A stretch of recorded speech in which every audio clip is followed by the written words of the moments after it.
Hey there guys, welcome to this week's From the Notebook, and for this one I have turned the timer off because, as I mentioned in last week's Thesis Thursday post, I am going to talk about how my thesis got me to consider not doing any more book blogging for about 30 seconds and just really making me angry. When you are part of the YA book blogging community, there is a natural give and take between you and publishers.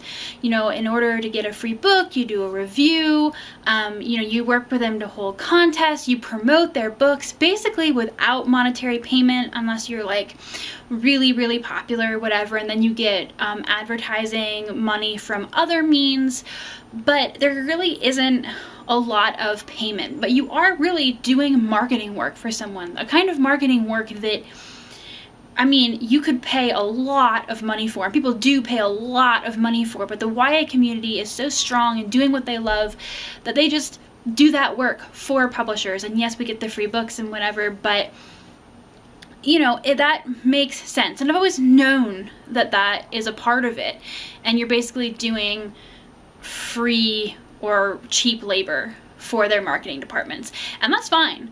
I love getting free books, whatever goes on. But the third chapter of my thesis involved just how much publishers exploit the kind of data that they get from people who are talking about books, and what kind of data they use and what they do with that data. And just dumb things like the difference between the terms of service on a site like Fiction Press versus Figment. Fiction Press is a online fiction community writing website that is owned by a more, I want to say not a corporation, but a individual with no stock in publishing per se, whereas Figment is owned by Random House Children's Books. And the difference in terms of service, for example, is staggering. When you give your work to Figment, you actually give them the ability to index and analyze your work and see what's popular, and also give them like rights to create derivative works, and they get rights for an extended period of time, and it's really crazy and ridiculous. And then, you know, the kind of ways that they create these sites where they get people talking about the books and use that to figure out what's popular and what sells. It's all kind of a mess, and I don't want to get into like the specifics of how that works online. But basically, all of the articles that I was reading also went back to the fact that publishers take all this data and then kind of discard the avid, really frequent readers talking about a certain like really unique and innovative books, and just take what is popular, what is working, and recreate books that look like that. And that's where we got all these tropes from.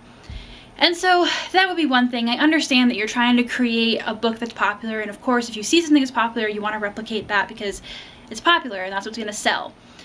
But then there's also the way that because publishers have the ability to use free or cheap labor of the bookish community, book bloggers, whatever, to promote a particular book, they can actually create the idea that a book is popular by sending it out to enough people who talk about it, will probably say good things, because obviously that's like what they have to do in order to review that book.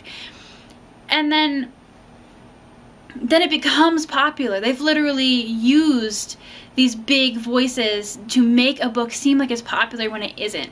And they put that kind of push, you know, the ARC release kind of thing, the big blog tour thing, they put that behind so few books. It creates this cycle of books that they think can be popular, so they push them to become popular, and then because enough people start talking about them, they become popular, and then they only look at how people are reacting to what is most popular and use that to create another book that they're going to make popular because of what works and what doesn't. And I'm trying to explain this in really layman terms because I don't want to start quoting scholarly articles at you, but I mean, do you see that feedback loop? That terrible feedback loop that perpetuates all of these tropes that I hate. Like last Monday I talked about my top 5 YA trope turnoffs. I guess I didn't realize before how much work into perpetuating those tropes can come from the book blogging community. And I'm not saying at all that the book blogging community is at fault, because we're just doing what we love and are talking about what we love, and creating the kinds of relationships with publishers where you get those books is really amazing, and it's a product of a lot of people's really, really hard work and devotion. So I'm not saying that that's a bad thing, but I'm just saying that all of a sudden I felt like my eyes were opened in a sense, and it just frustrated me so much, because I know as one person I can't stop that cycle. I'm not a big enough YouTuber, of course, or really a big enough anything to stand up and say this is wrong, and I refuse to keep perpetuating these ideas again and again and again. And so I guess that's why I made this video, in part because while this paper made me consider, you know, just stopping being a book blogger for like 30 seconds, A, I would never do that because I love this community, and B, I think that it's more powerful to make this video and then say, hey, eyes open. I don't know, because maybe this is something that a lot of people already know and have accepted, or maybe it's something that doesn't seem to be as big of a deal as I think that it is, but I really think that it's something that we need to be cognizant of, and especially in the YA community, where I keep writing all these posts about how I think that YA needs to change and how it should change, but I didn't really think about my active role in that change and what I can personally do in the books that I review or the authors that I champion to really help change that landscape, because I'm just as bad as really wanting to read blockbuster texts, and those tend to be sometimes the ones that I do the most reviewing of or will ask for arcs of, as opposed to lesser known novels, just because, you know, that's what I want to read and that's what I think will be a good book. But I don't want to be a part of that cycle. I don't want to be a perpetuator of what is popular and that's it. I really want to be able to be a kind of reader who helps widen the field. And I don't know, I guess I never thought that that was an important thing to do before. I was just reading whatever, you know, I thought I wanted to read. And after doing this paper, I'm not going to stop blogging, but I'm definitely going to make a conscious effort to be that kind of blogger.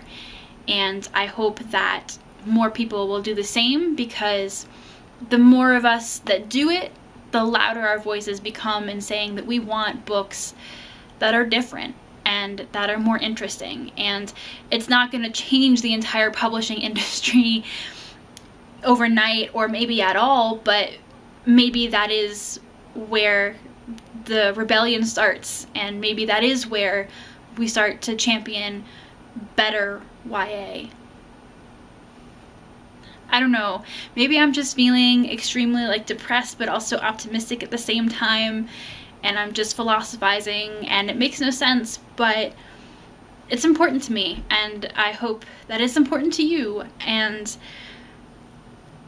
I don't know, if you actually end up seeing this on the channel, I'll be really surprised, because I feel like I've just been shooting off at the mouth.